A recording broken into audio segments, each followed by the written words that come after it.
السلام عليكم ورحمة الله وبركاته. إن الحمد لله نحمده ونستعينه ونستغفره ونعوذ بالله من شرور أنفسنا وسيئات أعمالنا. من يهده الله فلا مضل له ومن يضلله فلا هادي له. وأشهد أن لا إله إلا الله وحده لا شريك له وأشهد أن محمدا عبده ورسوله. أما بعد. সম্মানিত আজকের ক্লাসে উপস্থিত দর্শকবৃন্দ, সর্বপ্রথম সেই মহান আল্লাহ পাক রব্বুল আলামিনের কৃতজ্ঞতা প্রকাশ করব, তিনি আমাদেরকে আজকের এই ইমানের নীতিমালা সমূহের ব্যাখ্যা বিশ্লেষণের 10 দিন অনলাইন ক্লাসে 7ম ক্লাসে উপস্থিত হওয়ার তৌফিক দান করেছেন। তাই আমরা সকলেই বলি আলহামদুলিল্লাহ। তারপরে আমাদের শেষ নবী করিম মুহাম্মদ মুস্তাফা সাল্লাল্লাহু আলাইহি ওয়াসাল্লাম, ওনার উপরে অসংখ্য শান্তির ধারা বর্ষিত হোক। আল্লাহুম্মা সাল্লি আলাইহি আল্লাহুম্মা বারিক আলাইহি। সম্মানিত দর্শকবৃন্দ, আমরা গত ক্লাসে 6ম ক্লাসে জানতে পেরেছিলাম ইমান বিল মালাইকা, ইমান বিল কুতুব, ইমান বিল রুসুল। আজকে ইনশাআল্লাহ আমরা আল ইমান বিল ইয়াউমিন আখির ওয়াল ইমান বিল কদর খাইরিহি ওয়া শাররিহি পড়ার চেষ্টা করব। ইমান বিল মালাইকা, এতে একটি কিছু কথা তাতে বিস্তারিত আলোচনা হয়েছে, আশা করি আপনারা বুঝতে পেরেছেন। সেখানে একটি বিষয় বোঝার ছিল যে ফারিস্তাগণের প্রতি যাদের যেটা দায়িত্ব আছে, দায়িত্ব সহ তাদের উপরে ঈমান নিয়ে আসা। যেমন কিছু ফারিস্তার দায়িত্ব রয়েছে বৃষ্টি বর্ষণের, কারো দায়িত্ব রয়েছে যেমন মালাকুল মউত, জান কবজ করার, মৃত্যু দেওয়ার। তো আসলে এই দায়িত্বগুলো কি তারা নিজ শক্তিতে পালন করে না আল্লাহ তাবারক ওয়া তাআলার অনুমতিতে? এখানে বিষয়টি স্পষ্ট হতে হবে যে দায়িত্ব আল্লাহ তাআলা দিয়েছেন তাদেরকে, কিন্তু আল্লাহ তাবারক ওয়া তাআলার অনুমতিতেই সবকিছু হয়। আল্লাহর অনুমতি ব্যতীত কিছুই ঘটে না। তাদের নিজস্ব কোনো শক্তি নেই। আল্লাহ তাআলা যে শক্তি দিয়েছেন সেই শক্তি আল্লাহর অনুমতিতে তারা প্রয়োগ করবে। জি, তা আশা করি আপনারা বুঝতে পেরেছেন। এই জন্য মাখলুকের মধ্যে সর্বশক্তিমান যদি মাখলুক হয় তাহলে ফারিস্তাগণ, তো তার ইবাদত করা যাবে না। তো পৃথিবীতে আর কোন মাখলুক আছে যে তাদের চেয়ে শক্তিশালী হবে, তাদের ইবাদত করতে হবে, তাদেরকে আল্লাহর শরীক বানাতে হবে? এখান থেকে এটা স্পষ্ট যে আল্লাহর শরীক কাউকে বানানো যাবে না। আসুন আল ঈমান বিল ইয়াউমিল আখির, আরকানের ঈমানের রুকুন সমূহের প্রতি ঈমান নিয়ে আসা, এটা 5ম রুকুন, খুব গুরুত্বপূর্ণ রুকুন। আপনারা বুঝতে পারবেন যে এগুলোকে ঈমানের রুকুন কেন বলা হয়েছে, তার কারণ কি। রুকুন মানে যার উপরে কোনো জিনিস নির্ভর করে। ঈমানের রুকুন আরকানুল ঈমান যখন বলা হয়, তার মানে ঈমান যে কটা রুকুন রয়েছে তার উপরে ঈমান নির্ভর করে, ঈমান টিকে থাকে। তো অনুরূপভাবে আল ঈমান বিল ইয়াউমিল আখির, এটাও ঈমানের রুকুন, এটাও ঈমানের রুকুন। তো আমরা জানবো আজকে ইনশাআল্লাহ যে এর উপরে কিভাবে ঈমান নিয়ে আসবো, আর এটা রুকুন কেন। আল ইয়াউমুল আখির বলতে বোঝায় যে সে কিয়ামত দিবসকে বোঝায়, যেই দিন মানুষকে হিসাব ও জাযার জন্য পুনরুত্থিত করা হবে, হিসাব ও জাযার জন্য। সেই দিন ইয়াউমুল আখির, কিয়ামত দিবস বলা হয় ইয়াউমুল আখির। কিয়ামতের সেই দিবসকে বলা হয় যেই দিন মানুষকে হিসাব ও জাযার জন্য পুনরুত্থিত করা হবে। আর এটাকে আল ইয়াউমুল আখির নাম এই জন্য দেওয়া হয়েছে কারণ তারপরে আর কোনো দিবস নেই। মানে দুনিয়াতে যে দিবস থাকে, মানে দিন থাকে, ওই রকম দিনে সেটাই শেষ দিন। তো জান্নাতীরা জান্নাতে চলে যাবে, তাদের অবস্থান গ্রহণ করবে, এবং জাহান্নামীরা জাহান্নামে তাদের অবস্থান গ্রহণ করবে। তো এই হচ্ছে আল ইয়াউমুল আখির, অর্থাৎ শেষ দিবস। শেষ দিবসের প্রতি ঈমান ৩টি বিষয়কে অন্তর্ভুক্ত করে। ৩টি বিষয়ের লক্ষ্য রাখতে হবে। ৩টি বিষয়ের প্রতি বিশেষভাবে ঈমান নিয়ে আসতে হবে। তাহলে আল ইয়াউমুল আখিরের প্রতি পরিপূর্ণ ঈমান হবে। প্রথম বিষয় হচ্ছে আল ঈমান বিল বা'থ। বা'থের প্রতি ঈমান নিয়ে আসতে হবে। বা'থ কাকে বলে? এই বা'থ শব্দটি আমাদের সকলকে জানা উচিত যে বা'থ কাকে বলে। বা'থ বলা হয় যে সমস্ত মৃত মানুষকে যখন সুরে দ্বিতীয় ফুঁক দেওয়া হবে, তখন সমস্ত মৃত মানুষকে জীবিত করা হবে। আর তারা সকলেই রব্বুল আলামিনের জন্য দাঁড়িয়ে যাবে। নগ্ন পায়ে থাকবে, পায়ে কোনো পরনে জুতো থাকবে না, উলঙ্গ থাকবে তারা, কোনো পরনে পোশাক থাকবে না, এবং খাতনাবিহীন তারা থাকবে, কোনো খাতনা থাকবে না। সকলেই মানে যেমন তাদের পরনে এক কথায় কিছুই থাকবে না।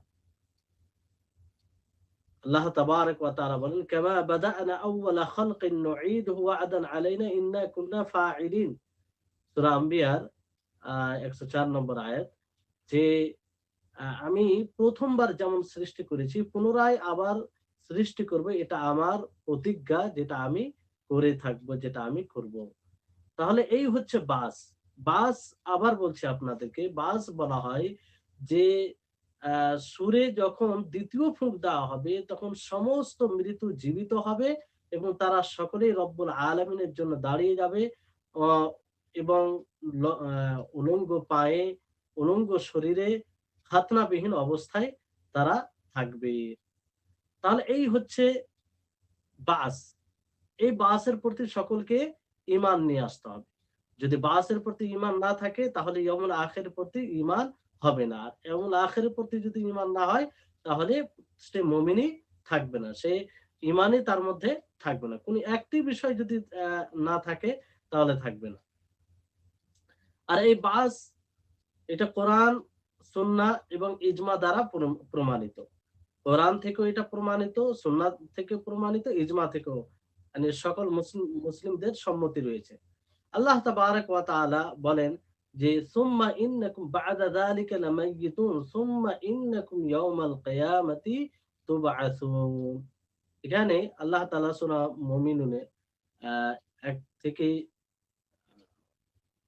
1 থেকে সূরা মুমিনুন সম্ভবত 15-16 নম্বর আয়াতে আল্লাহ তাআলা বলছেন যে সুম্মা ইন্নাকুম বা'দা যালিকা লিমাইয়িতুন, যে তোমরা অবশ্যই মারা যাবে। সুম্মা ইন্নাকুম ইয়াওমাল কিয়ামাতি তুবআসুন, তারপরে কিয়ামত দিবসে তোমরা পুনরুত্থিত হবে, তোমাদেরকে উঠানো হবে। তাহলে এটা কোরআন থেকে সুস্পষ্ট দলিল। তারপরে নবী করিম মুহাম্মদ সাল্লাল্লাহু আলাইহি সাল্লাম বলেন, ইউহশারুন নাস ইয়াওমাল কিয়ামাতি হুফাতান গুরলা, যে মানুষ কিয়ামত দিবসে একত্রিত হবে, তাদের হাসর হবে খাতনাবিহীন এবং উলঙ্গ হয়ে। তাহলে এখান থেকেও, হাদিস থেকেও এটা প্রমাণিত, এবং সমস্ত মুসলিমদের এতে সম্মতি রয়েছে, রয়েছে ইজমা রয়েছে। কারণ এই যে বাস, এটা হিকমত অনুযায়ী আল্লাহ তাবারক ওয়া তাআলা প্রত্যাবর্তন স্থান বানিয়েছেন। কেন? এই কারণে যে বান্দারা দুনিয়াতে যা কর্ম করবে সেই কর্মের ফলাফল, যে কর্মের আল্লাহ তাবারক ওয়া তাআলা মুকাল্লাফ বানিয়েছেন, যেটা করতে বলেছেন, যারা সেটা পালন করে থাকবে রাসূল সাল্লাল্লাহু আলাইহি সাল্লামের পদ্ধতি অনুযায়ী, তাদেরকে সেই বদলা প্রতিদান দিবেন। আর যারা সেটা পালন করে থাকবে না, তাদেরকে সেই তাদের আমল অনুযায়ী তাদেরকে সাজা দিবেন আল্লাহ তাআলা। এই জন্য এটা তো হিকমা। যদি আল্লাহ তাবারক ওয়া তাআলা শরীয়তকে মানতে বলেন, তাহলে আর তার কোনো প্রত্যাবর্তন স্থান হবে না।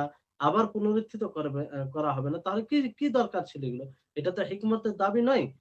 আল্লাহ তাবারক ওয়া তাআলা এই জন্য বলেন সূরা মুমিনুন এর আ এর ১১৫ নম্বর আয়াতে, সম্ভবত ১১৫ নম্বর আয়াতে, যে আফা হাসিবতুম আন্নামা খালাকনাকুম আবাসা ওয়া আন্নাকুম ইলাইনা লা তুরজাউন, যে তোমরা কি ভেবেছো যে আমি তোমাদেরকে অনর্থক সৃষ্টি করেছি আর তোমরা ফিরে আসবে না?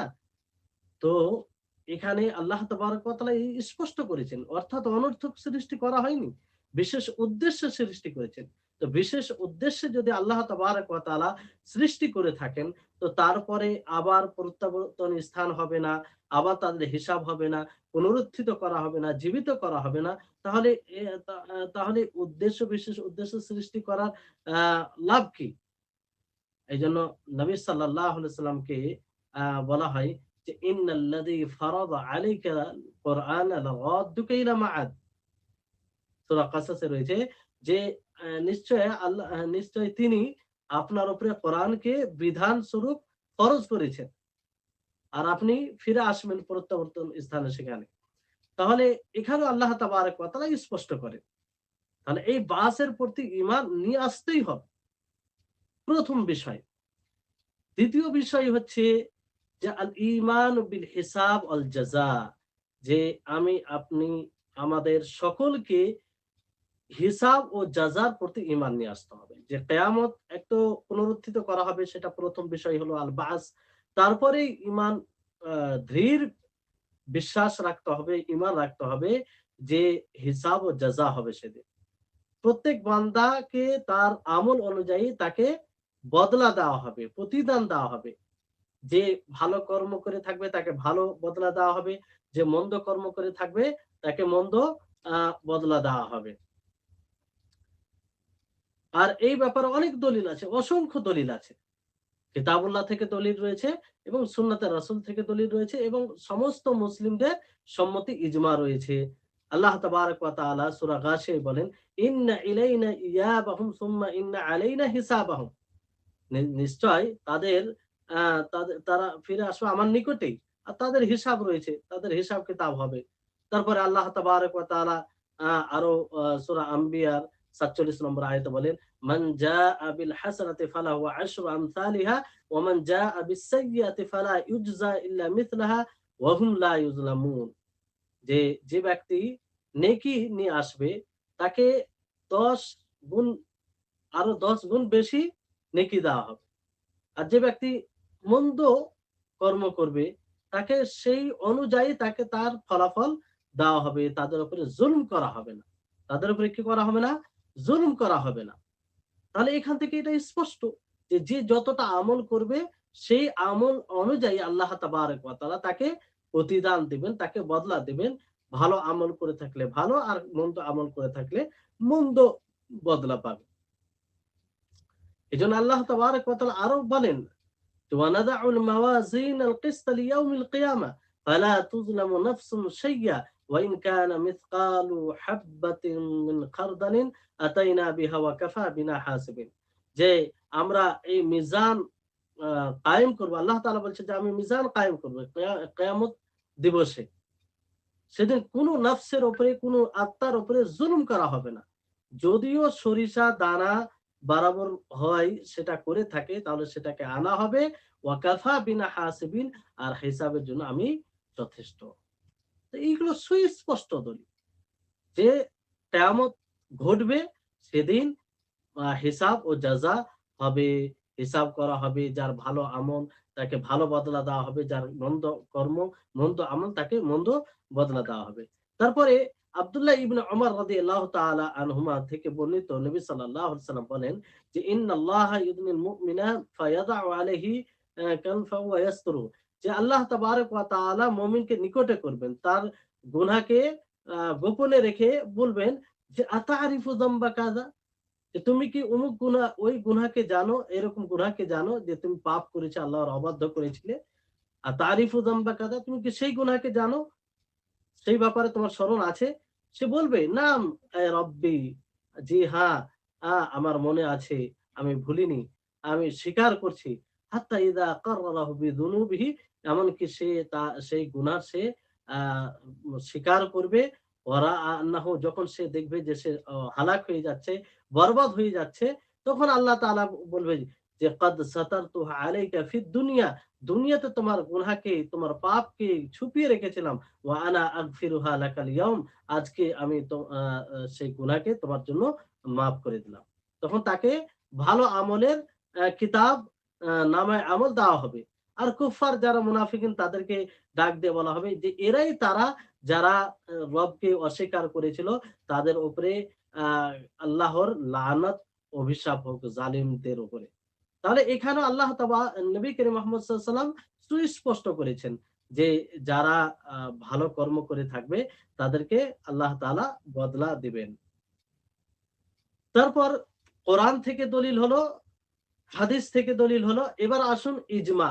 ইজমা রয়েছে, সকল মুসলিমদের এই কথার উপরে সম্মতি রয়েছে, সকলের ইজমা মানে সকলেই এটাকে স্বীকার করেছেন, কেউ বিরোধিতা করেননি।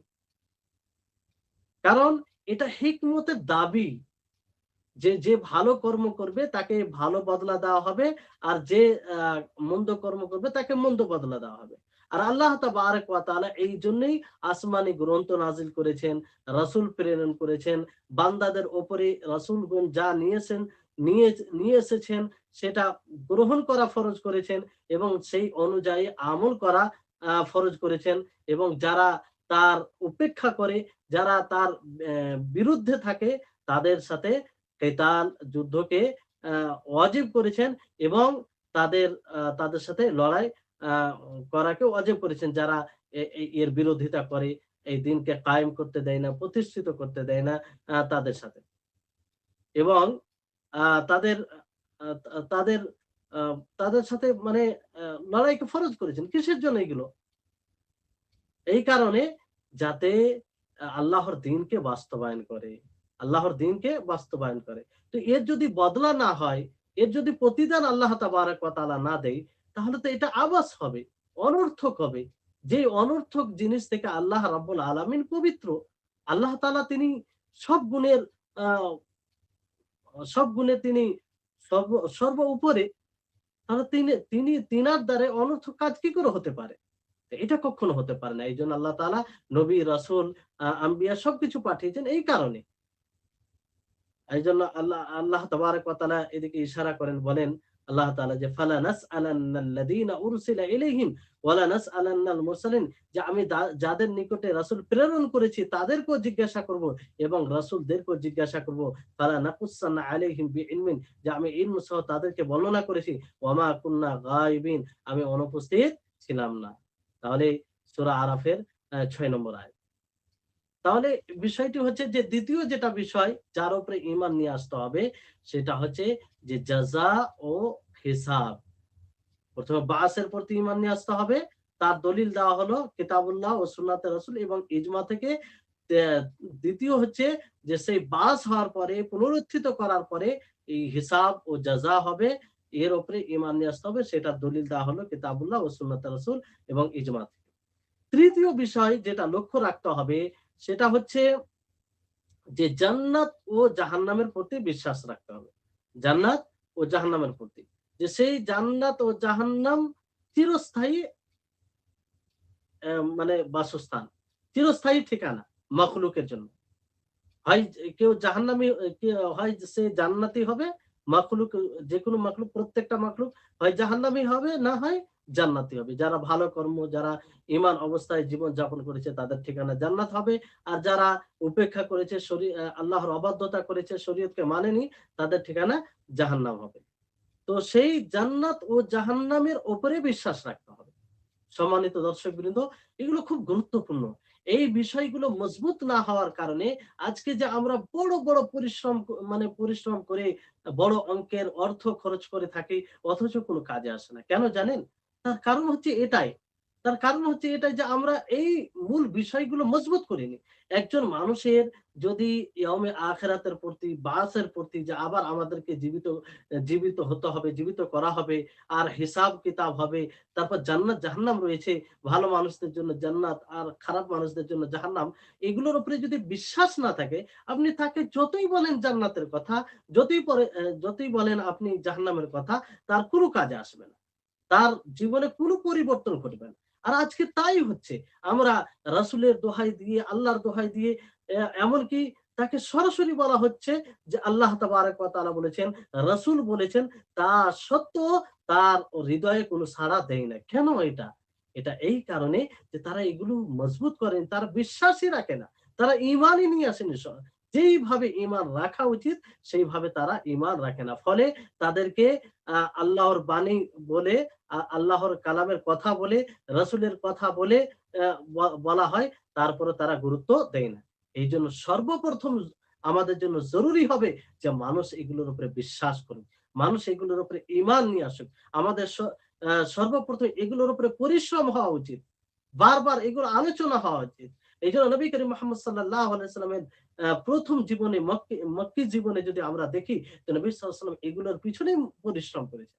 যাতে এগুলোর উপরে বিশ্বাস করে, দৃঢ় বিশ্বাস করে, সন্দেহের কোনো অবকাশ না থাকে। কিন্তু বড় দুঃখের বিষয় যে আমরা এইগুলোকে মজবুত না করে বিভিন্ন রকমের আমরা প্রোগ্রাম করি। তাতে বেশ যেরকম ফলাফল হওয়া উচিত সেটা হয় না। তাহলে জান্নাত ও জাহান্নামের প্রতি ঈমান নিয়ে আসতে হবে। জান্নাত কি জিনিস, জাহান্নাম কি জিনিস, এটা জানতে হবে। জান্নাত হচ্ছে সেই নেয়ামতের জায়গা, নেয়ামতের বাসস্থান, যেই জান্নাতকে আল্লাহ তাবারাক ওয়া তাআলা মুমিন, আল্লাহ তাআলার পরেজগার বান্দাদের জন্য তৈরি করেছেন, যারা দুনিয়াতে আল্লাহর প্রতি ঈমান নিয়ে এসেছেন, যার উপরে ঈমান নিয়ে আসা আবশ্যক, তার উপরে ঈমান নিয়ে এসেছেন। আর আল্লাহ তাবারাক ওয়া তাআলার ইতাআত অনুসরণ করেছেন, তার রাসূলের অনুসরণ করেছেন এবং আল্লাহর দ্বীনকে তারা তার জন্য খালিস করেছেন। রাসূলের পদ্ধতি অনুযায়ী ইবাদত করে তার জন্যই দ্বীনের উপরে আমল করেছেন, তাদের জন্য এই জান্নাতকে তৈরি করা হয়েছে। তাহলে একটা মানুষের ঠিকানা ২ জায়গায়। হয় তার ঠিকানা জান্নাতে হবে, না হয় জাহান্নামে হবে। তো সে যদি দৃঢ় বিশ্বাস রাখে যে আমার মৃত্যুর পরে না হয় আমি যদি ভালো কর্ম করি তাহলে আমার আ ঠিকানা জান্নাত হবে। আর যদি আমি মন্দ কর্ম করি, শরীয়ত অনুযায়ী জীবন যাপন না করি, তাহলে আমার ঠিকানা জাহান্নাম হবে। এই কথার উপরে যদি বিশ্বাস থাকে, তো বলেন সে ভালো কর্ম করবে না? ভালো কর্ম করবে না? অবশ্যই সে করবে। কিন্তু এর উপরে যদি বিশ্বাস না থাকে, এর উপরে যদি ঈমান না থাকে, তাহলে সে কি করে আমল করবে? কারণ তার মধ্যে তো বিশ্বাসই নেই। তার মধ্যে ঈমানই তো নেই। এইজন্য সর্বপ্রথম উচিত হবে যে এগুলোর প্রতি আ বিশ্বাস করতে হবে। অন্ধ অনুসরণ করতে হবে এগুলোকে। অন্ধ বিশ্বাস যাকে বলা হয়। আর এটা অন্ধ বিশ্বাস, অন্ধ ঈমান বলতে যে এটা বিবেক বিরোধী তা নয়। আমাদের বিবেক সম্মত এগুলো জিনিস। যে আল্লাহ তাবারাক ওয়া তাআলা সৃষ্টি করেছেন একটা বিশেষ লক্ষ্য উদ্দেশ্য নিয়ে, সেই লক্ষ্য উদ্দেশ্যকে যে বাস্তবায়ন করবে তার জন্য জান্নাত নেয়ামতের জায়গা রয়েছে। আর যে বাস্তবায়ন করবে না তার জন্য জাহান্নাম, যেটা গজবের জায়গা, আল্লাহ তাবারাক ওয়া তাআলার শাস্তির জায়গা। সেই জান্নাত সম্পর্কে বলা হয়েছে যে মা লা আইনুর রাআত, যে এমন সেটি জান্নাত হবে যেটা কোনো চক্ষু দেখেনি। ওয়ালা উযুনা সামিআত, না কোনো কর্ণ শুনেছে। ওয়ালা খাতারুন আলা কালবি বাশার, না কোনো মানুষের হৃদয়ে সেই ব্যাপারে কল্পনা করেছে। এই এত নেয়ামতের জায়গা সেটা। এত সুখ, এত আনন্দ সেখানে যে বলে শেষ করা যায় না। সেটা আমি আপনি কল্পনা করতে পারি না। সেই জান্নাত কাদের জন্য তৈরি করা হয়েছে? মুত্তাকিদের জন্য। আল্লাহ তাবারাক ওয়া তাআলা বলেন যে, "ইন্নাল্লাযীনা আমানু ওয়া আমিলুস সালিহাতি উলাইকা হুম খায়রুল বারিয়্যা জাযাউহুম ইনদা রাব্বিহিম জান্নাতু আদনিন তাজরি মিন তাহতিহাল আনহারু খালিদিনা ফিহা আবাদা রাদিয়াল্লাহু আনহু ওয়া রাদু আন যালিকা লিমান খাশিয়া রাব্বাহ।" যে নিশ্চয় যারা ঈমান নিয়ে আসে, সৎ কর্ম করে, তারাই হচ্ছে উত্তম মাখলুক। তারাই হচ্ছে উত্তম মাখলুক, উত্তম আল্লাহর সৃষ্টি। তাদের বদলা রয়েছে তাদের রবের নিকটে এমন জান্নাত, যে জান্নাতের তলদেশে নদী প্রবাহিত হবে, যেখানে তারা চিরস্থায়ী থাকবে। আল্লাহ তাবারক ওয়া তাআলা তাদের প্রতি সন্তুষ্ট এবং তারা আল্লাহর প্রতি সন্তুষ্ট। এটা তাদের জন্য যারা তার রবকে ভয় করে। সম্মানিত দর্শকবৃন্দ, তাহলে এখানে আল্লাহ তাবারক ওয়া তাআলা স্পষ্ট করলেন যে জান্নাত কাদের জন্য, যারা ঈমান নিয়ে আসবে, সৎ কর্ম করবে, এদের জন্যই জান্নাত হবে, এদের জন্যই জান্নাত হবে। আল্লাহ তাবারক ওয়া তাআলা এটি হচ্ছে সূরা বাইয়িনার ৭ থেকে ৮ নম্বর আয়াত পর্যন্ত এই কথা বলা হয়েছে। তারপর আল্লাহ তাআলা বলেন ফালা তা'লামু নাফসুম মা উখফিয়া লাহুম মিন কুররাতি আয়ুন জাযাআম বিমা কানু ইয়া'মালুন। যে কোন নফস জানে না তার জন্য কি ছুপিয়ে রাখা হয়েছে তার চক্ষু শীতলের জন্য, সেটা বদলা হবে তার কৃতকর্মে, যেটা সে দুনিয়াতে করে থাকবে। সম্মানিত দর্শকবৃন্দ, তাহলে এই হচ্ছে জান্নাত। এই জান্নাতের উপরে ঈমান নিয়ে আসতে হবে। দৃঢ় বিশ্বাস থাকতে হবে। তাতে সন্দেহের কোনো অবকাশ যেন না থাকে। যদি এই জান্নাতের উপরে ঈমান থাকে, সঠিক ঈমান থাকে, তো সেই জান্নাতের আশায় যে ঈমান রাখবে সে আমল করবে। সে কি করবে? আমল করবে। তারপরে জাহান্নাম। এই জাহান্নাম, এই জাহান্নাম এটা হবে মন্দ লোকের ঠিকানা। এই জাহান্নাম আযাবের জায়গা। যেই আযাবের জায়গাকে, যেই জাহান্নামকে আল্লাহ তাবারক ওয়া তাআলা কাফির জালিমদের জন্য, যারা আল্লাহ এবং তার রাসূলের অবাধ্যতা করে থাকবে, তাদের জন্য আল্লাহ তাআলা তৈরি করেছেন। এতে শাস্তি আর শাস্তি রয়েছে। কঠোর শাস্তি রয়েছে। এমন শাস্তি রয়েছে যে শাস্তির আমরা কল্পনা করতে পারি না দুনিয়াতে। আল্লাহ তাবারক ওয়া তাআলা বলেন ওয়াত্তাকুন নার আল্লাতী উইদ্দাত লিল কাফিরিন, যে সেই জাহান্নামকে তোমরা ভয় করো যে জাহান্নাম কাফিরদের জন্য তৈরি করা হয়েছে। তারপরে আল্লাহ তাবারক ওয়া তাআলা আহ এতে সূরা কাহফে বলেন যে সূরা কাহফে বলেন ইন্না আ'তাদনা লিয-যালিমিনা নারান আহাতা বিহিম সুরাদিকুহা ওয়া ইয়াস্তাগীথু ইউগাথু বিমাইন কালমুহলি ইয়াশউিল ওয়ুজুহ বি'সাশ শারাব ওয়া সাআত মুরতাফাকা। আল্লাহু আকবার। যে আমি জালিমদের জন্য এমন জাহান্নাম তৈরি করেছি যেটা পরিবেষ্টন করে থাকবে, আর তারা যখন পানি চাইবে তাদেরকে পানি দেওয়া হবে, এমন পানি দেওয়া হবে যেটা পুজের ন্যায় হবে, যেই পানি তাদের মুখমণ্ডলকে ঝলসে দিবে। এটা কতই মন্দ তাদের পানীয় হবে এবং কতই মন্দ তাদের জায়গা হবে। তাহলে এই জাহান্নাম কাদের জন্য? সে কাফের জালিমদের জন্য, যারা এই শরীয়তকে উপেক্ষা করে চলে, যারা আল্লাহ এবং তার রাসূলের অনুকরণ করে না, যারা শরীয়ত অনুযায়ী জীবন যাপন করে না, তাদের জন্য এই জাহান্নামকে তৈরি করে রেখেছে। এত কঠোর শাস্তি সেখানে, যেটা আমি আপনি কল্পনা করতে পারি না।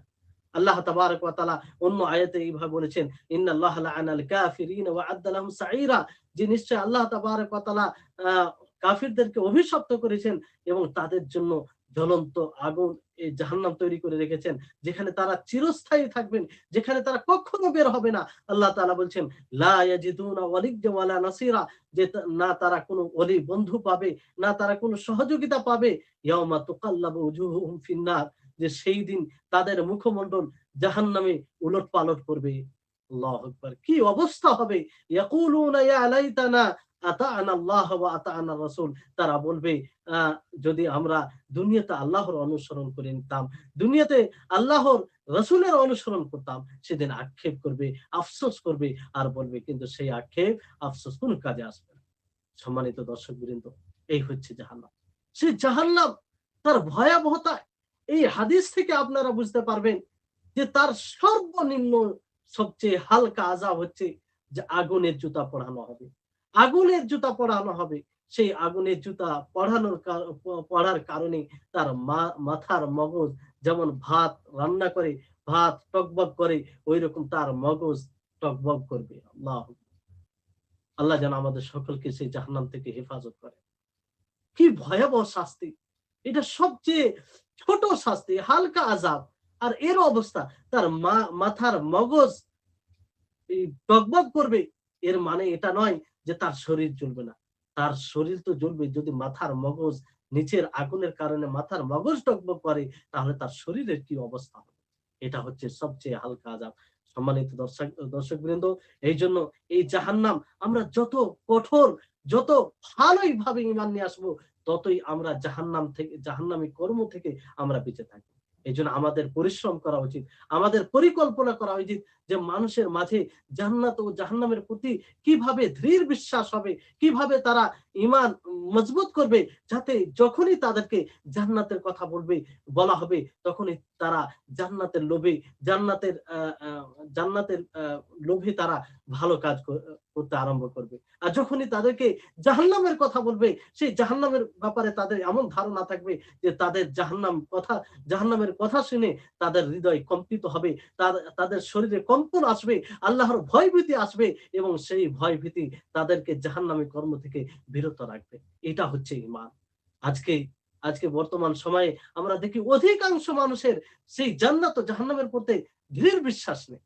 মৌখিকভাবে তো তারা বলবে যে আমরা ঈমান এনেছি, কিন্তু আসলে সেই রকম বিশ্বাস, সেই রকম ঈমান নেই যে রকম ঈমানটা হওয়া উচিত। না হলে এটা কি করে হয় যে একজন ব্যক্তিকে জান্নাতের কথা বলা হয়, সে জান্নাতি কর্মের সুযোগ পায়, অথচ সে করে না, ঢালাও ভাবে ছেড়ে দেয়। একজন ব্যক্তিকে জাহান্নামের কথা বলা হয়, অথচ সে গুনহার সুযোগ পায় আর গুনহা করে ফেলে। সে বুঝতে পারে যে এটা জাহান্নামী কর্ম, তারপরেও সে লাগাতার লাগাতার করে যায়। তাহলে এটা কিসের পরিচয়? এটা কি এর পরিচয় যে তারা দৃঢ় বিশ্বাস রেখেছে, ঈমান রেখেছে? জি না। এটা কি করে হতে পারে যে একজন দৃঢ় বিশ্বাস রাখবে, ঈমান রাখবে যে আমি এই কাজটি করলে জাহান্নামে যেতে পারি, আর সে কাজকে ঢালাওভাবে কিভাবে করতে পারে? এইজন্য আমাদেরকে কঠোর পরিশ্রম করতে হবে। নিজের ঈমানকে মজবুত করতে হবে। নিজের ঈমানকে মজবুত করার পরে নিজের এলাকায়, নিজের গ্রামে, নিজের পরিবারে, নিজের জায়গায় পরিশ্রম করতে হবে, যাতে তারা এই বিষয়গুলির উপরে দৃঢ় ঈমান মজবুত করে। আপনি এর উপরে যদি পরিশ্রম করে তাদেরকে তৈরি করে দেন, তাহলে আপনার অনেক কাজ সহজ হয়ে যাবে। যেভাবে নবী করিম মুহাম্মদ সাল্লাল্লাহু আলাইহি ওয়াসাল্লাম প্রায় ১৩ বছর তাদেরকে তারবিয়ত দেন। তারবিয়ত এমন ভাবে দিলেন যে তাদের পিছনে নবী সাল্লাল্লাহু আলাইহি ওয়াসাল্লামের বিশেষ আর মেহনতের প্রয়োজন পড়েনি। কারণ তাদের ঈমান মজবুত হয়ে গেছিল। তাদেরকে যখনই জান্নাতের কথা বলা হতো, তখন তারা সবসময় প্রস্তুত হয়ে যেত নিজের জানকে বিলীন করার জন্য। জাহান্নামের কথা যখন বলা হতো যে এই কাজ করলে তোমরা জাহান্নামে চলে যাবে, তখন তারা সঙ্গে সঙ্গে সেটা ত্যাগ করে দিত। যদিও তারা অভ্যস্ত থাকতো, যদিও তারা তার উপরে তাদের জীবনযাপন, তাদের জীবনের সময় অতিবাহিত হতো। কিসের কারণে? মজবুত ঈমান হওয়ার কারণে। মজবুত ঈমান হলে এটা সম্ভব, নচেৎ এটা সম্ভব নয়। সম্মানিত দর্শকবৃন্দ, এবার আসুন, যদি আমরা এর উপরে দৃঢ় বিশ্বাস রাখি ইয়মে আখিরাতের প্রতি, শেষ দিবসের প্রতি, তাহলে এর সাথে আরো সম্পৃক্ত বিষয় রয়েছে যেগুলোর উপরে ঈমান নিয়ে আসতে হবে। সেটা হচ্ছে যে তার মধ্যে একটা হচ্ছে যে কবরের ফিতনা। কবরের পরীক্ষার উপরে ঈমান নিয়ে আসতে হবে। প্রত্যেকটা মানুষকে যখন দাফন করা হয়, দাফন করার পরে মানুষ ফিরে আসে। সে ফিরে আসার পরেই তাকে ফারিস্তা এসে তাকে জিজ্ঞাসা করে যে মান রব্বুকা, মান রব্বুকা, তোমার রব কে? ওমা দীনুকা, তোমার দিন কি? মান নবিয়ুকা, তোমার নবী কে? তো এই জায়গায় যারা মুমিন হবে, যারা শরীয়ত সম্মত জীবন যাপন করবে, তারা সঠিক উত্তর দিবে। আর যারা শরীয়তকে উপেক্ষা করে জীবন যাপন করবে, তারা সঠিক উত্তর দিতে পারবে না। কাফেররা কি বলবে? যে হা হা লা আদরি, হায় হায় আমি কিছু জানি না। আর মুনাফিক যারা থাকবে তারাও উত্তর দিতে পারবে না। আর মুমিনরা কি বলবে? সঙ্গে সঙ্গে বলবে যে আমার রব হচ্ছে আল্লাহ, রব্বি আল্লাহ, ওয়া দীনি আল ইসলাম, আমার দিন হচ্ছে ইসলাম, ওয়া নবী মুহাম্মদ, আমার নবী হচ্ছে মুহাম্মদ সাল্লাল্লাহু আলাইহি সাল্লাম। কারণ সে দুনিয়াতে এইভাবেই জীবন যাপন করেছে। আর এটা এমন জিনিস নয় যে আপনি মুখস্থ আছে উত্তর দিয়ে দিবেন জি না, তা নয়। বরং এটা আপনার নির্ভর করে আপনার আমলের উপরে। আপনি যেভাবে জীবন যাপন করবেন সেই ভিত্তিতে আপনি উত্তর দিতে পারবেন। আপনি যদি কোরআন হাদিস, আপনি যদি এই দুনিয়াতে রাসূলের পরিচয় লাভ করে তার পদ্ধতি অনুযায়ী ইবাদত করে থাকেন, আর আল্লাহর পরিচয় লাভ করে আল্লাহর ইবাদত করে থাকেন, আল্লাহর দাসত্ব করে থাকেন, তার সাথে কাউকে শরীক করে না থাকেন, আর ইসলামের পরিচয় লাভ করে আপনি ইসলামের সামনে, ইসলামের বিধানের সামনে নিজেকে আত্মসমর্পণ করেন আল্লাহর জন্য, তাহলে এইভাবে যদি জীবন যাপন করে থাকেন, তারপরে আপনি সঠিক উত্তর কবরে দিতে পারবেন। সম্মানিত দর্শকবৃন্দ, এবার আসুন দ্বিতীয় বিষয় যার উপরে ঈমান নিয়ে আসতে হবে, যে কবরে আযাব এবং কবরের নেয়ামতের উপরে ঈমান নিয়ে আসতে হবে। কবরে আযাব, প্রথমে যে কবরে পরীক্ষা, যে সেই পরীক্ষা যে ভালো ফলাফল পাবে, যে উত্তর দিতে পারবে সে নেয়ামতে থাকবে, আর যে উত্তর দিতে পারবে না সে শাস্তিতে থাকবে। এর উপরে দৃঢ় বিশ্বাস রাখতে হবে। আচ্ছা বলুন তো, যে কবর আমরা দিন রাত দেখি, যে কবরে আমরা নিজের ভাইকে, নিজের পিতাকে, নিজের মাতাকে, নিজের প্রতিবেশীকে, নিজের গ্রামের লোককে, নিজের এলাকার লোককে সেই কবরে রেখে আসি, হ্যাঁ, দাফন করে আসি। আমরা যদি বিশ্বাস রাখতাম, সেই মতো বিশ্বাস রাখতাম, সেই মতো ঈমান রাখতাম যে এই ভাইকে রেখে যাচ্ছি, আমাদের ফেরার পরেই তাকে প্রশ্ন করা হবে। প্রশ্নের উত্তর দিতে গেলে সে নেয়ামতে থাকবে, আর প্রশ্নের উত্তর সঠিক না দিতে গেলে সে কি আযাবে থাকবে। বলুন, আমাদের হৃদয়ে কি ভয় আসতো না? আমরা কি সেই কবরে ভালো থাকার জন্য সৎ আমল করতাম না? ভালো হয়ে চলতাম না? অবশ্যই চলতাম। কিন্তু বড় দুঃখের বিষয় যে এর উপরে আমরা সেই রকম ভাবে ঈমান নিয়ে আসতে পারিনি।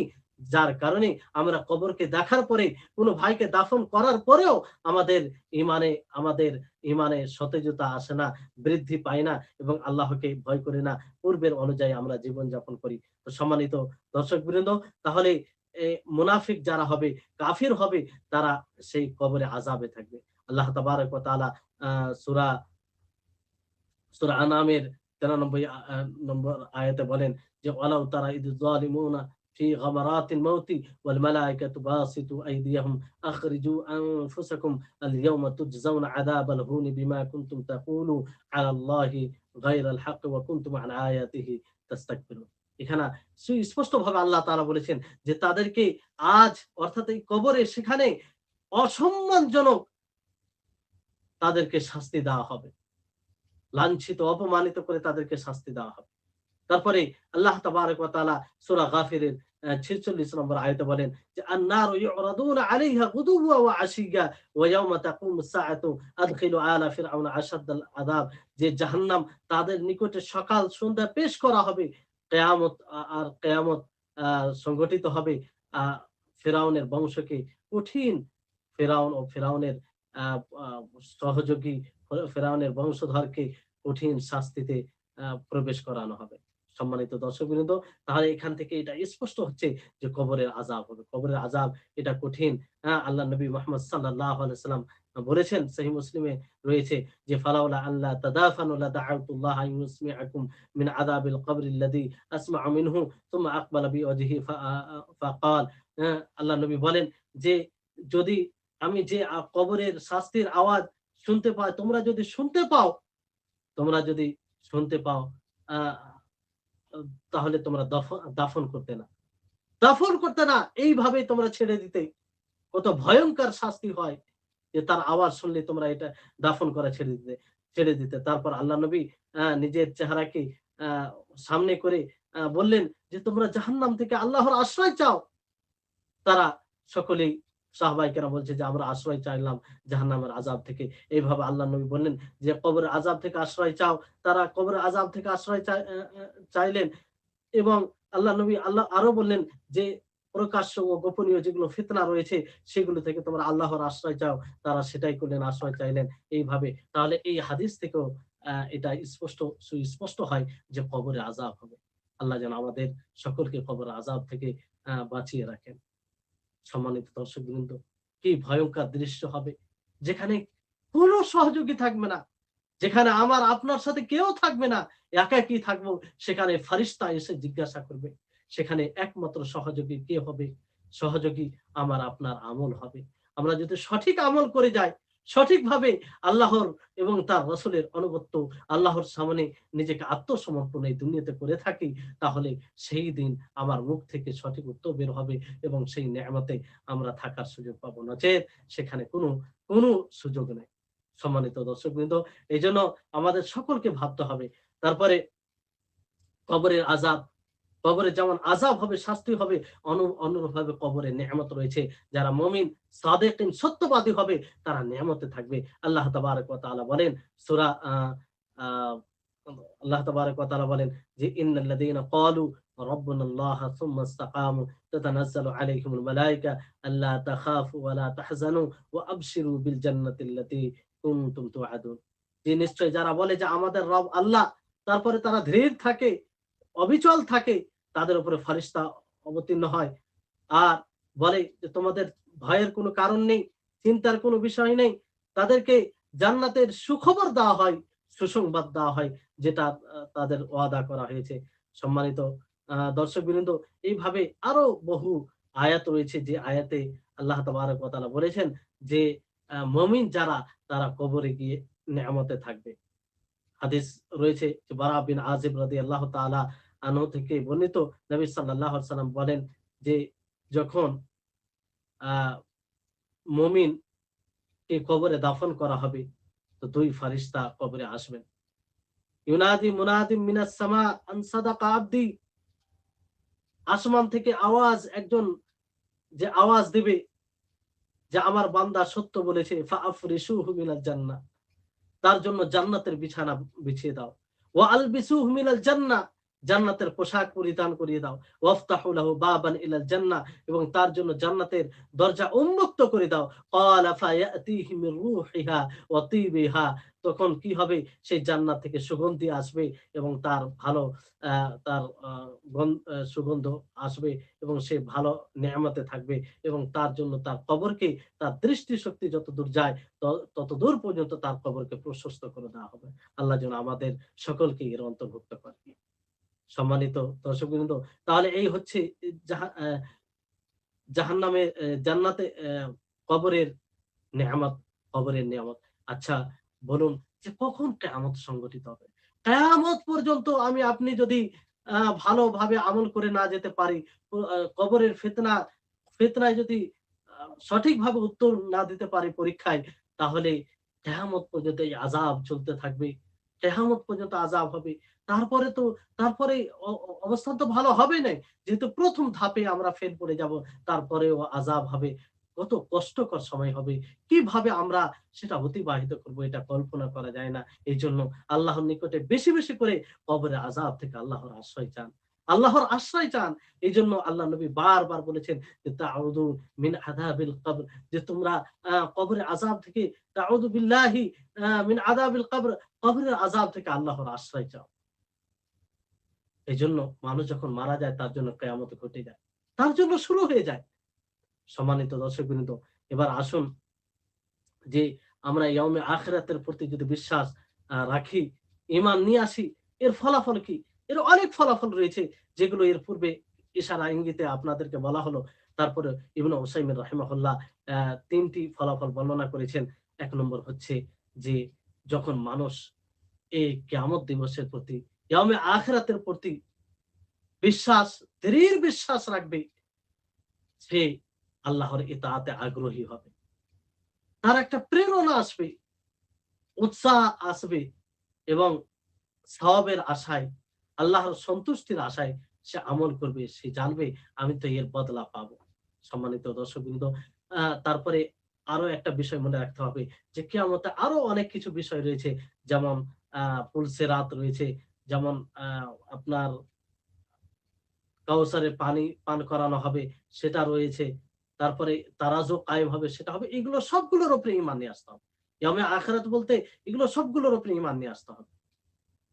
তো এগুলোর উপরে যদি ঈমান থাকে, তাহলে আমরা আমলে আগ্রহী হব। আমল বেশি, বেশি করে করব। কারণ আমরা যখন জানবো যে আমার আমল ওজন করা হবে, তো আমাদের এটা ধারণা থাকবে, কিংবা আমরা চেষ্টা করব যে আমরা এতটা আমল করি, যার ফলে আমাদের আমলের পাল্লা ভারী হয়ে যায়। তারপরে ২য় যেটা ফলাফল, সেটা হচ্ছে যে আমরা আল্লাহর ভয়ে সেই ইয়াউমে আখিরাতের যে শাস্তির সম্মুখীন হতে হবে, বারজাখি জীবনে যে শাস্তির সম্মুখীন হতে হবে, সেই আযাবের, সেই শাস্তির ভয়ে আমরা আল্লাহর অবাধ্যতা থেকে বিরত থাকব। আল্লাহর অবাধ্যতা করব না, পাপ করব না, গুনাহ করব না, বিরত থাকব। যখনই আমরা কোন পাপ, কোন শরীয়ত বিরোধী কাজ করতে যাব, তখনই আমাদের হৃদয়ে এটা সাড়া দিবে যে না, এই কাজ করতে গেলে আমাকে কবরের আযাবের সম্মুখীন হতে হবে।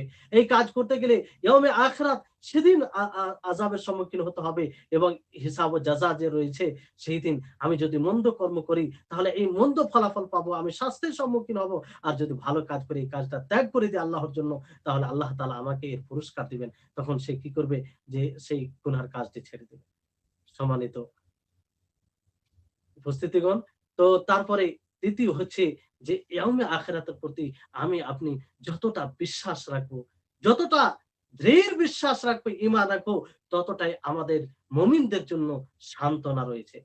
যে দুনিয়াতে অনেক কিছু রয়েছে, অনেক জিনিস রয়েছে যেগুলো ছুটে যায়, যেগুলো আশা করেও পাই না। কিন্তু আমরা যদি সেই ইয়াউমে আখিরাতের প্রতি, শেষ দিবসের প্রতি বিশ্বাস রাখি, ঈমান নিয়ে আসি, তাহলে একরকম সান্ত্বনা আসবে যে এই দুনিয়াতে পেলাম না। ঠিক আছে, আমরা যদি শরীয়তকে মেনে চলি তাহলে আল্লাহ তাবারক ওয়া তাআলা আমাদেরকে জান্নাত দিবেন। যেই জান্নাতে কোন প্রকারের নেয়ামতের ঘাটতি থাকবে না। যেখানে যেখানে এমন নেয়ামত থাকবে যে নেয়ামতের আমরা কল্পনা করতে পারি না দুনিয়াতে।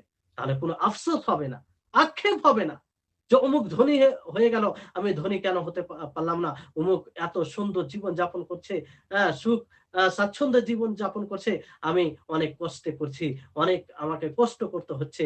হ্যাঁ, এই বলে আফসোস হবে না। কারণ আমার আপনার মধ্যে যদি আমরা প্রকৃত ইয়ামে আখিরাতের প্রতি বিশ্বাস রাখি, ঈমান রেখে থাকি, তাহলে এটাই কথা আসবে যে এই দুনিয়াতে যদি আমরা আল্লাহকে মেনে চলি, রাসূলের পদ্ধতি অনুযায়ী ইবাদত করি আর ইসলামকে বাস্তবায়ন করি, তাহলে আখিরাতে আমাদেরকে আল্লাহ তাবারক ওয়া তাআলা জান্নাত দিবেন এবং কবরের জীবনেও আমরা নিয়ামতে থাকবো। আর এটা বড় সান্ত্বনার একটি মাধ্যম হবে। সম্মানিত দর্শকবৃন্দ, এবার আসুন যে এই কবরের আযাবকে অনেকেই অস্বীকার করেছে। কবরের আযাবকে অনেকে অস্বীকার করেছে। তাদের যে ধারণার কারণে তারা অস্বীকার করেছে, একদম তাদের ধারণা ভুল। আর এই কবরের আযাব আপনারা শুনেছেন না, অনেকজন বাসের অস্বীকার করেছে। কবরের আযাব পরবর্তীতে আসবে আলোচনা, যে যে পুনরুত্থিত করা হবে, আবার জীবিত করা হবে, এই কথার অস্বীকার করেছে কিছু পথভ্রষ্ট দল, কাফেরেরা। কাফেরেরা অস্বীকার করেছে। অথচ তাদের ধারণা একদম ভুল। তারা যে ধারণায় এটা অস্বীকার করেছে একদম ভুল। বাতিল তাদের ধারণা। এটা শরীয়ত দ্বারাও প্রমাণিত হয়। হ্যাঁ? এবং অনুভব অনুভব কিছু এরকম করা যায় সেই দলিল দ্বারা এবং যুক্তিগত দলিল দ্বারা। শরীয়ত দলিল রয়েছে আপনার আ সুস্পষ্ট দলিল, যে তাগাবুনে আল্লাহ তাবারাক ওয়া তাআলা তাগাবুনের ৭ নম্বর আয়াতে বলেন যে যা'আমাল্লাযীনা কাফারু আল্লা ইউবআসু কুল বালা ওয়া রাব্বি লাতুবআসুন্না সুম্মা লাতুনাব্বাউন্না বিমা আমালতুম ওয়া যালিকা আলাল্লাহি ইয়াসির। যে কাফেররা ধারণা করে যে তাদেরকে পুনরুত্থিত করা হবে না, জীবিত করা হবে না। তো আল্লাহ তাবারাক ওয়া তাআলা বললেন যে হে নবী আপনি বলুন, কেননা আমার রব অবশ্যই পুনরুত্থিত করবেন আর তোমাদেরকে খবর দিবেন, বলবেন যা তোমরা আমল করেছো। আর এটা আল্লাহর উপরে একদম সহজ। তো এখানে সুস্পষ্টভাবে আল্লাহ তাআলা বলেছেন। তাহলে এটা কিতাবুল্লাহ থেকে দলিল হলো। আর আপনার ইন্দ্রিয় আ দলিল, আ যেটা অনুভব করা যায় যে আল্লাহ তাবারাক ওয়া তাআলা এই দুনিয়াতেই বহু মৃতকে জীবিত করেছেন। দেখিয়েছেন আল্লাহ তাবারাক ওয়া তাআলা। এইভাবে সূরা বাকারাতে ৫ জায়গায় আল্লাহ তাবারাক ওয়া তাআলা আ বর্ণনা করেছেন। ৫ টি উদাহরণ দিয়েছেন। যে দুনিয়াতে আল্লাহ তাবারাক ওয়া তাআলা জীবিত করেছেন, আবার তাদেরকে দুনিয়াতে আল্লাহ তাআলা তাদেরকে মৃত্যু দিয়েছেন, আবার তাদেরকে আল্লাহ তাআলা জীবিত করেছেন। তো যেমন আপনার ১ম উদাহরণ হচ্ছে যে মুসা আলাইহিস সালামের কওম। মুসা আলাইহিস সালামের জাতি যখন বলল যে আমরা অতক্ষণ পর্যন্ত ঈমান নিয়ে আসবো না, যতক্ষণ পর্যন্ত সরাসরি আমরা আল্লাহকে না দেখে নেব। তো তাদের মধ্যে কিছু লোককে চয়ন করে তাদেরকে তুর পাহাড়ে মুসা আলাইহিস সালাম নিয়ে গেলেন। আর তাদের এই ধৃষ্টতার কারণে তাদের উপরে বজ্র হয়, সেই ফলে তারা সকলে মারা যায়। তারপরে মুসা আলাইহিস সালাম দোয়া করেন আল্লাহর নিকটে, দোয়া করে বলেন যে তাদেরকে জীবিত করা হোক। আল্লাহ তাআলা তাদেরকে আবার জীবন দান করেন। এটা একটা উদাহরণ। এই ঘটনাটি আপনার সূরা বাকারার আ আ ৫৫ নম্বর ৫৫ থেকে ৫৬ নম্বর আয়াতে বলা হয়েছে। তারপরে ২য় উদাহরণ, যে সেই আ হত্যার ঘটনা, যেখানে বানু ইসরাইলের মধ্যে কোন এক ব্যক্তি হত্যা করেছিল কাউকে। তো আল্লাহ তাবারাক ওয়া তাআলা তাদেরকে আদেশ দিলেন। তারা এক অপরকে দোষারোপ করছিল যে অমুক করেছে, অমুক করেছে। তো আল্লাহ তাবারাক ওয়া তাআলা তাদেরকে আদেশ দিলেন যে তোমরা একটি গরু জবাই করো এবং সেই গরুর একটা অংশ নিয়ে সেই মৃত্যু যাকে হত্যা করেছে তাকে আঘাত করো, সে জীবিত হয়ে যাবে এবং সে বলবে যে তাকে কে হত্যা করেছে। তাই করলেন এবং সে জীবিত হয়েছে। আল্লাহ তাবারাক ওয়া তাআলা এই ঘটনাটি আপনার বর্ণনা করেন সূরা বাকারায় আপনার ৭২ থেকে ৭৩ নম্বর আয়াতে। তারপরে তৃতীয় উদাহরণ আল্লাহ তাবারাক ওয়া তাআলা দিয়েছেন সূরা বাকারা ২৪৩ নম্বর আয়াতে, যে সেই লোকদের সম্পর্কে যারা নিজের বাড়িঘর ছেড়ে চলে গেছিলেন মৃত্যুর ভয়ে। সেখানে কোনো মহামারী, কোনো এরকম বিপদ এসেছিল। ফলে তারা মৃত্যুর ভয়ে অনেক দূর চলে গেছেন। তো আল্লাহ তাআলা তাদেরকে মৃত্যু দিয়ে আবার জীবিত করলেন এবং তা প্রমাণ করিয়ে দিলেন যে তোমরা মৃত্যুর ভয়ে যেখানে যাও না কেন এই মৃত্যু থেকে ছাড় নেই। তো তাদেরকে একসাথে সকলকে আল্লাহ তাআলা মৃত্যু দিয়েছিলেন। মৃত্যু দেওয়ার পরে আবার তাদেরকে আল্লাহ তাবারক ওয়া তাআলা জীবিত করেছিলেন। তো আল্লাহ তাআলা দুনিয়াতেই মানুষকে মৃত্যু দেওয়ার পরে জীবিত করেছেন। এর জ্বলন্ত উদাহরণ এই ঘটনাটি আল্লাহ তাআলা সূরা বাকারা ২৪৩ নম্বর আয়াতে বলেছেন। তারপরে চতুর্থ উদাহরণ হচ্ছে যে একটি জনপদের ঘটনা, যেখানে একজন ব্যক্তি এমন এক এলাকা থেকে অতিক্রম করছিল যেখানে কেউ জীবিত ছিল না, একদম মনে হচ্ছে সেখানে কোনো কেউ আবাদ নেই, মৃত্যু গ্রাম এরকম মনে হচ্ছিল। তো সে ধারণা করলো যে আল্লাহ তাআলা একে কি আবার জীবিত করতে পারবে। তো এই ধারণা রাখার ফলে আল্লাহ তাআলা তাকে মৃত্যু দেন এবং ১০০ বছর সে মৃত অবস্থায় থাকে। তারপর আবার তাকে জীবিত করা হয়। আবার তাকে জীবিত করা হয়। তাকে আল্লাহ তাআলা দেখিয়ে দিলেন যে আল্লাহ তাবারক ওয়া তাআলা মৃত্যুকে জীবিত করতে পারেন এবং জীবিতকে আবার মৃত্যু দান করতে পারেন। এই ঘটনাটি আপনার আ আ সংক্ষিপ্ত ভাগ বলছি, আপনারা বইয়ে পড়তে পারেন, সেখানে দেওয়া আছে।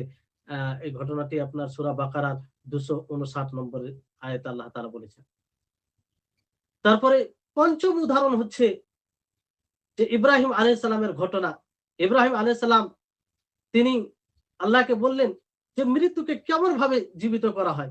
তো আল্লাহ তাআলা তাকে আদেশ দিলেন যে তুমি ৪ টি পাখি নিয়ে তাদেরকে টুকরো, টুকরো করে দাও এবং তাদের অংশ বিভিন্ন জায়গায় ছড়িয়ে দাও পাহাড়ে। তারপরে তাদেরকে ডাক দাও, তারা চলে আসবে। তো ইব্রাহিম আলাইহিস সালাম তাই করলেন। সেটাই হলো, ডাক দেওয়ার পরে তারা আবার জীবিত হয়ে চলে আসে। তো এটাও এক প্রাণী, তাকে জবাই করে দেওয়া হলো, তাকে টুকরো, টুকরো করে দেওয়া হলো। সে মারা মারা গেল। তারপরে আবার আল্লাহ তাবারাক ওয়া তাআলার হুকুমে আদেশে সে জীবিত হয়ে এলো। তো এই ঘটনাটি আপনার সূরা বাকারার ২৬০ নম্বর আয়াতে রয়েছে। তাহলে এই সব উদাহরণ থেকে এটা সুস্পষ্ট হয়,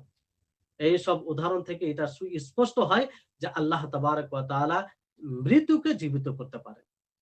এগুলো তো এমন উদাহরণ যে যেগুলো দুনিয়াতেই ঘটেছে, যেগুলো অনুভব করা যায়, সে সময় মানুষ দেখেছে। আর যেটা কোরআনে আছে, আর কোরআন সত্য, তাতে সন্দেহের কোনো অবকাশ নেই। তারপরে ঈসা আলাইহিস সালামের মুজিজা ছিল। আল্লাহ তাআলা তাকে মুজিজা দিয়েছিলেন যে মৃতকে জীবিত করতেন। আ তো এটা মুজিজা, আল্লাহ তাআলার যখন অনুমতি হতো তখন সেটা করতে পারতেন। এগুলো একটা স্পষ্ট দলিল। তারপরে যুক্তিগত দলিল রয়েছে। যুক্তিগত দলিল হচ্ছে যে আল্লাহ তাবারক ওয়া তাআলা এই আসমান ও জমিনকে সৃষ্টি করেন কোন পূর্বের উদাহরণ ছাড়াই। কোন পূর্বের উদাহরণ ছাড়াই আল্লাহ তাআলা সৃষ্টি করলেন। তো যে জিনিসকে আল্লাহ তাবারক ওয়া তাআলা একবার সৃষ্টি করেছেন, তাকে পুনরায় সৃষ্টি করা কি কঠিন? সহজ।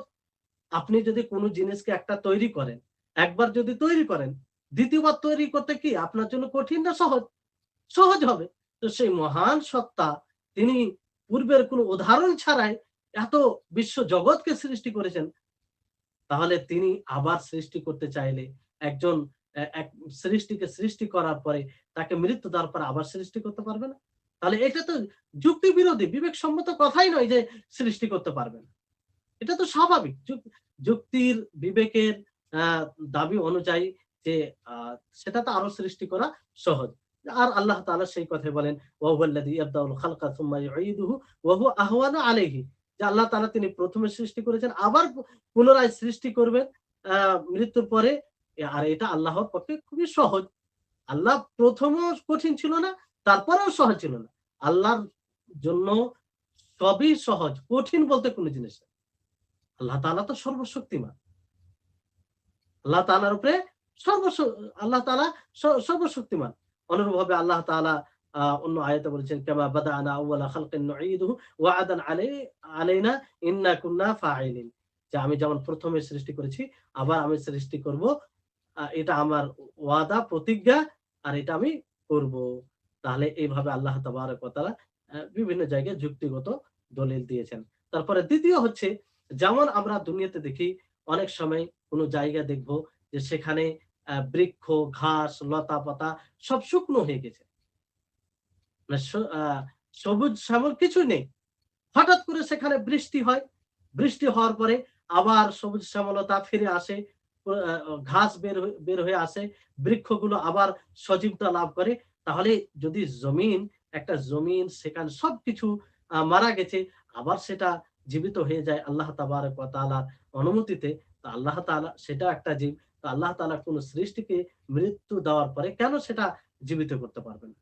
আর আল্লাহ তাবারক ওয়া তাআলা সেই কথাটাই বলেন সূরা ফুssiলাতের ৩৯ নম্বর আয়াতে, ওমিন আয়াতিহি, তার নিদর্শন সমূহের মধ্যে একটি নিদর্শন হচ্ছে আন্নাকা তারাল আরদা খাশিয়াতান, যে আপনি জমিনকে শুকনো দেখবেন। ফাইদা আনজালনা আলাইহাল মাআ, যখন আমি তার উপরে বৃষ্টি বর্ষণ করি সে আবার সজীবতা লাভ করে, আবার সেখানে সবুজ শ্যামলতা ফিরে আসে, সে বৃদ্ধি পায়। এইভাবে আল্লাহ তাআলা জীবিত করেছেন। ইন্নাল্লাযী, নিশ্চয় তিনি, যিনি সেই জমিনকে জীবিত করেছেন, তিনি আবার মৃতকে জীবিতকারী। আর আল্লাহ তাবারক ওয়া তাআলা প্রত্যেক জিনিসের উপরে শক্তিশালী, তিনি কাদির। তাহলে এখান থেকেও স্পষ্ট হচ্ছে, তাহলে শরীয়ত যুক্তিগত দলিল দ্বারা এটা প্রমাণিত হচ্ছে, এবং যুক্তিগত দলিল যেটা দুটো কারণ বলা হলো আপনাদের। তারপরে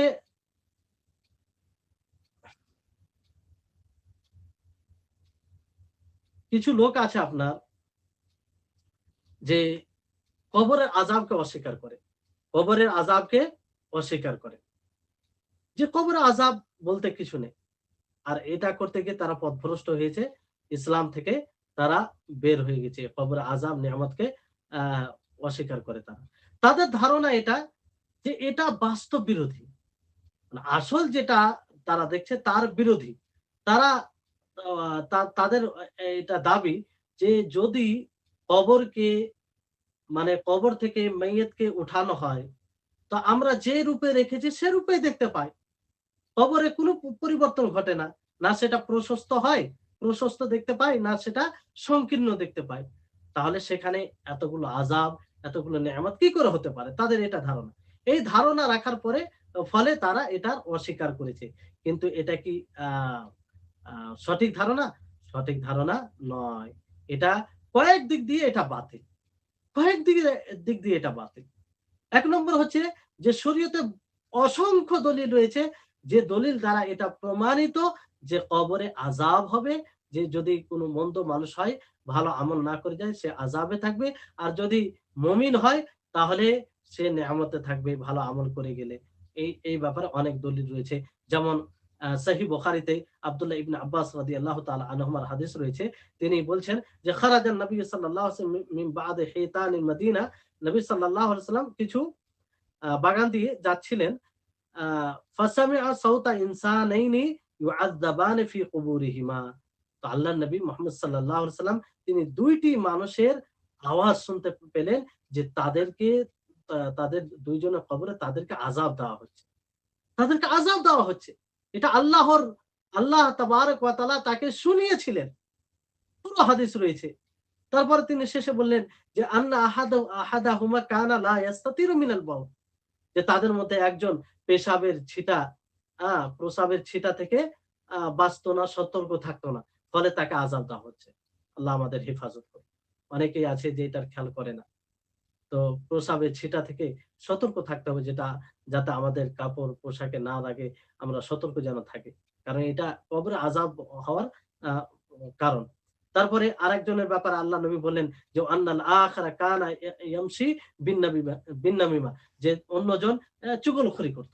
আল্লাহ আমাদের সকলকে হেফাজতে রাখুক। এই জঘন্য অপরাধ থেকে যেন আমরা বেঁচে থাকি। তো চুগলখড়ি করা এটাও কবরে আযাবের কারণ তো এখানে তো এই হাদিস দ্বারা তো এটা সুস্পষ্ট যে কবরে আযাব হয়। এই দুটি কারণে তাদের আযাব হচ্ছিল। আর সহিহ বুখারীতে রয়েছে হাদিসটি। বিশুদ্ধ সূত্র দ্বারা এটা প্রমাণিত যে যাতে কোনো সন্দেহের অবকাশ নেই।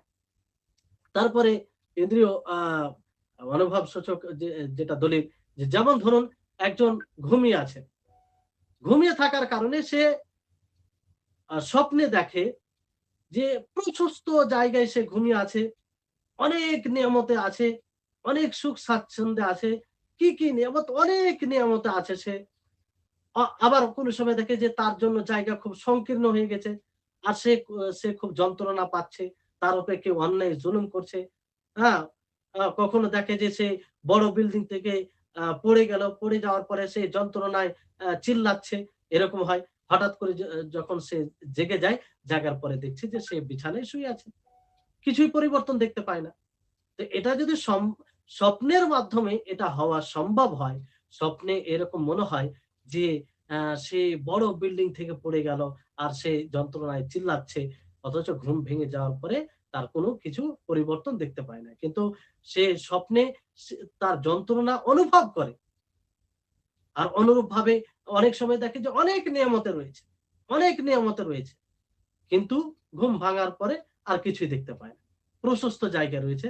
ঘুম ভাঙার পরে সেই যেমন জায়গায় শুয়েছিল তেমন সেই জায়গাটা দেখতে পায়। তাহলে এটা যদি ঘুমের কারণে, মানে ঘুমে এতে হয় এরকম, তো যে আ ঘুমটাকেও একটা ছোট মৃত্যু বলা হয়েছে। তো যে আসল মৃত্যু হওয়ার পরে কবরের জীবনে কি এটা হওয়া সম্ভব নয়? তো অবশ্যই সম্ভব। যেন আল্লাহ তাবারাক ওয়া তাআলা কি বলেন? আল্লাহু ইয়াতাওয়াফফাল আনফুসা হিনা মাউতিহা ওয়াল্লাতী লাম তামুত ফি মানামিহা ফায়ুমসিকু আল্লাতী কাযা আলাইহাল মাউত ওয়া ইউরসিলুল উখরা ইলা আজালিম মুসাম্মা। যে আল্লাহ তাআলা আ যখন আ অনেক মানুষের মৃত্যু হরণ করেন, আর যার মৃত্যু হয় না তাকে আ সে ঘুমে থাকে, তো তার ফায়ুমসিকু আল্লাতী কাযা আলাইহাল মাউত, যার মৃত্যুর ফয়সালা হয়ে যায়, তার রুহটা মানে আ আটক করে নেই, এবং যার মৃত্যু সময় হয় না, তার রুহটা আবার ফিরিয়ে দেয়। যখন তার মৃত্যুর সময় হয় তখন তার মৃত্যু হয়। তাহলে অ্যা এটা স্পষ্ট যে ঘুমটাও একটা মৃত্যুর মতো। তো সেই ঘুমের মধ্যে যখন মানুষ স্বপ্ন দেখে, কত কি দেখে, কিন্তু পরবর্তীতে কোনো পরিবর্তন দেখে না। তো যদি স্বপ্নে এটা হয়, তাহলে কবরের জীবনে কেন এটা হবে না? তো আল্লাহ তাবারাক ওয়া তাআলা সর্বোপরি সবকিছুর উপরে কাদের। আর এটা পরবর্তীতে আসছে যে এটা যার উপরে আযাব হবে তার জন্য। এটা আমাদের জন্য না, অন্যদের জন্য না। অন্যরা সেটা অনুভব করতে পারবে না। তারপরে যুক্তিগত দলিল হচ্ছে এটা যে অনেক সময় দেখবেন যে ঘুমিয়ে আছে, ঘুমিয়ে স্বপ্ন দেখে। স্বপ্ন স্বপ্নতে সেটাই দেখে যেটা বাস্তবে রয়েছে। যেটা বাস্তবে রয়েছে সেটাই দেখে। যেমন নবী করিম মুহাম্মদ সাল্লাল্লাহু আলাইহি সাল্লাম সম্পর্কে বলা হয়েছে যে, যদি কোন ব্যক্তি নবী সাল্লাল্লাহু আলাইহি সাল্লামকে তার বিবরণে, তার সিফাত অনুযায়ী, কোরআন হাদিসে যে সিফাত বিবরণী এসেছে সেই অনুযায়ী দেখে, তাহলে আসলে সে নবী সাল্লাল্লাহু আলাইহি সাল্লামকে দেখেন। তবে বাস্তবে সেটা সেই বিবরণ অনুযায়ী দেখতে হবে যেটা কোরআন হাদিসে এসেছে। এজন্য এখানে একটা আ কারণ এই ব্যাপারে বলা হয়েছে যে শয়তান নবী সাল্লাল্লাহু আলাইহি সাল্লামের রূপ ধারণ করতে পারে না। এটা ক্ষমতা আল্লাহ তাআলা তাকে দেয়নি। কিন্তু এখানে মনে রাখবেন যে শয়তান অন্যদের রূপ ধারণ করে এটা মিথ্যা বলে প্রতারণা দিতে পারে যে আমি নবী সাল্লাল্লাহু আলাইহি ওয়াসাল্লাম, স্বপ্নের মাধ্যমে। এটা ভালো করে বুঝবেন। যে অন্যের রূপ ধারণ করে সে মিথ্যা বলতে পারে যে আমি রাসূল সাল্লাল্লাহু আলাইহি ওয়াসাল্লাম। আর এই ধোঁকায় অনেক পড়ে যায়। কিন্তু আসলে সে রাসূলের রূপ ধারণ করতে পারবে না। স্বপ্নের মাধ্যমে আসলে রাসূলের রূপ ধারণ সে করতে পারবে না। কিন্তু অন্যের রূপ ধারণ করে মিথ্যা কথা বলতে পারে। আর এটার আ ধোঁকার শিকার অনেকেই হয় যে তাকে যে অনেকেই দেখবেন যে বলে যে আমি রাসূল সাল্লাল্লাহু আলাইহি সাল্লামকে দেখেছি। তো তাকে বলা হয় যে ভাই রাসূলের বিবরণটা কি একটু বলো তো? তিনার দাড়ি কেমন ছিল? তিনার চেহারা কেমন ছিল? তিনার শরীর কেমন ছিল? আ কোরআন হাদিসে তার বিবরণ কি এসেছে? তখন সে বলতে পারে না। যে স্বপ্নতে যেমন দেখেছে সে তেমন বলে, আর সেটা কোরআন হাদিসের সাথে মিল খায় না। তাহলে সে শয়তানকে দেখেছে। আসলে কাকে দেখেছে? শয়তানকে দেখেছে। আর যদি বাস্তবে রাসূল সাল্লাল্লাহু আলাইহি সাল্লামকে দেখে তাহলে ঠিক সেই বিবরণ মিলে যাবে যে বিবরণ কোরআন হাদিসে দেওয়া হয়েছে। রাসূল সাল্লাল্লাহু আলাইহি সাল্লামের ধরন বলা হয়েছে যে তিনি এইরকম ছিলেন। তাহলে বিষয়টি হচ্ছে এরকম। তো এখানে বলা উদ্দেশ্য হচ্ছে এটা, যদি স্বপ্নের মাধ্যমে বাস্তবটাকে দেখে থাকে, বাস্তবটাকে দেখা সম্ভব হয়, অথচ সে রুমেই থাকে, বিছানায় থাকে, হ্যাঁ? তারপরে দুনিয়াতে থাকে, তারপরে সে আসল বাস্তবটাকে দেখে ফেলে। যেমন রাসূল সাল্লাল্লাহু আলাইহি সাল্লামের ব্যাপারে বলা হয়েছে যে, কেউ যদি স্বপ্নে তার প্রকৃত বিবরণে কোরআন হাদিস অনুযায়ী দেখে, তো আসলে সে নবীকেই দেখে। আসলে সে নবীকেই দেখে। তাহলে কবরের জীবনে কেন এটা সম্ভব হবে না যে সে আ আম আ আযাবে থাকবে, ভালো যদি মন্দ যদি হয় তাহলে সে আযাব আ অনুভব করবে। আর যদি সে আ ভালো হয় তাহলে সে আ নেয়ামতে থাকবে কিংবা নেয়ামত অনুভব করবে, নেয়ামতে থাকবে এক কথায়। তো এই তাদের যে এই ধারণা, আর তাদের যে এটা একটা ধারণা যে কবরকে যদি মানে খনন করা হয়, যে কবরে দাফন করা হয়, যে সেই কবরকে আবার উপড়ে ফেলা হয়, তাহলে কবর যে অবস্থায় ১ম এ দেখা হয়েছিল, সে অবস্থায় থাকে। কবরে কোন রকম পরিবর্তন দেখা দেয় না। যে কবর না প্রশস্ত থাকে না সংকীর্ণ থাকে। তো এর উত্তর কয়েকভাবে দেওয়া যায়। যে ১ নম্বর হচ্ছে যে সর্বপ্রথম যে এটা শরীয়তে যা কিছু এসেছে তার আ বিপক্ষে আ কিছু হবে কিংবা তার বিরোধিতায় কিছু হবে, এরকম শুবহা কিংবা সংশয় সেটা করা জায়েজ নয়। সেটা জায়েজ নয়। কারণ যতগুলো সংশয় আছে শরীয়তের বিশুদ্ধ দলিল দ্বারা যদি কোন জিনিস প্রমাণিত হয় আর তার উপরে সংশয় জাগে, তাহলে সেই সংশয়ে করাটা জায়েজই হবে না। সেই সংশয়কে স্থান দেওয়াই উচিত নয়। তার অনেক কিছু কারণ রয়েছে। আ একটা কারণ হচ্ছে যে আমাদের হয়তো বিবেক অতদূর পর্যন্ত পৌঁছাতে পারেনি। আমাদের বুদ্ধি সেই পর্যন্ত পৌঁছাতে পারেনি। আল্লাহ তাবারাক ওয়া তাআলা অতটুকু শক্তি আমাদের ব্রেইনে দেয়নি। ফলে এই সংশয় জাগছে। অতএব কোরআন হাদিস দ্বারা যেটা প্রমাণিত তার উপরে ঈমান নিয়ে আসতে হবে। তার উপরে ঈমান নিয়ে আসতে হবে। আমরা এই বলে অস্বীকার করতে পারি না যে কবরকে আমরা যেভাবে দেখেছিলাম সেভাবে পরবর্তী পরবর্তী পরবর্তী সময়ে আমরা সেভাবে সেরকমই দেখি। এইজন্য সেখানে আযাব হয় না, না নেয়ামত থাকে, এই বলে অস্বীকার করা যাবে না। কারণ কোরআন হাদিস দ্বারা প্রমাণিত তার উপরে ঈমান নিয়ে আসতে হবে। আল্লাহ তাবারাক ওয়া তাআলার কোরআন সত্য, রাসূলের হাদিস সত্য। দ্বিতীয় কথা হচ্ছে যে আ বারজাখি জীবনের যে অবস্থা, এটা গায়েবের মধ্যে পড়ে। এটা কিসের মধ্যে পড়ে? গায়েবের মধ্যে পড়ে, যে যেটাকে মানুষ অনুভব করতে পারে না। এটা আল্লাহ তাবারাক ওয়া তাআলা এই শক্তি কাউকে দেননি। আলিমুল গায়ব একমাত্র আল্লাহ তাবারাক ওয়া তাআলা। তিনি অদৃশ্যের খবর জানেন। বাকি অন্য কেউ জানে না। তো কবরে যে আযাব হয়, কবরে যে নেয়ামত থাকে, এটা আমাদের জন্য গায়েব। তো কি করে আমরা জানবো? কি করে সেটা অনুভব করব? তৃতীয় বিষয় হচ্ছে যে আ আযাব এবং নেয়ামত এবং কবর প্রশস্ত হওয়া, কবর আ সংকীর্ণ হওয়া, এটা একমাত্র যার উপরে হয় সেই এটা অনুভব করে। তার জন্যই, এটা অন্য কারো জন্য নয়। অন্য কারো জন্য আ মানে এটা সে অন্য কাউ অন্য কেউ এটা বুঝতে পারবে, জানতে পারবে, এই ক্ষমতা আল্লাহ তাআলা কাউকে দেয়নি। যেমন ধরেন যে একই জায়গায় ২ জন যদি ঘুমিয়ে থাকে, একজন স্বপ্নে দেখে। একজন স্বপ্নে কি দেখলো, কি নেয়ামতে ছিল, কি মানে সে যন্ত্রণা অনুভব করেছে। আর পাশে যে আছে সে কি অনুভব করে? অথচ একই জায়গায় ঘুমিয়ে থাকে, তার পাশেই ঘুমিয়ে থাকে। সে জানতে পারে না। যে স্বপ্ন দেখে সেই বুঝতে পারে। বড়, বড় কিছু দেখে নেয়।